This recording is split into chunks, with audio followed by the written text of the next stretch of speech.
This video shows you how to set up a report distribution folder on SharePoint. To do this, you can use an existing SharePoint connection or create a new one. Click on the Connections button and then click the Create New Connection button. Select Office 365 SharePoint. In the base URL field, you will enter the SharePoint base URL that you want to connect to. You can find this information in your SharePoint URL address. In the site/subsite path field, you can add subsites from your SharePoint account. You can find the subsite information in your SharePoint URL address. When done, click Authenticate. Log in using your SharePoint account credentials, copy the authentication token, and paste it into the connector. When done, click the Verify button.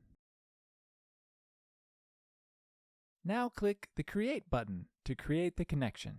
Once you've created the connection, you can use SharePoint as a distribution folder in your report task. Here, we have this report task, and we want to enable to set up a SharePoint folder. Select the Distribute tab and enable the folder option.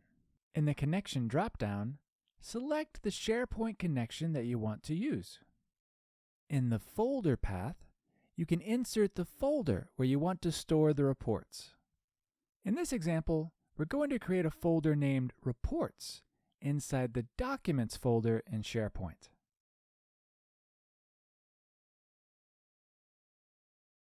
To add the folder path, type in Shared Documents, followed by a slash, and the name of the folder just created.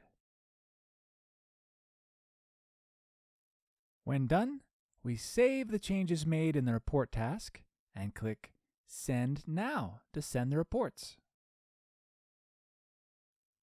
Opening the folder in SharePoint, we see that the reports have been sent to the Reports folder. And that concludes this video. Thanks for watching.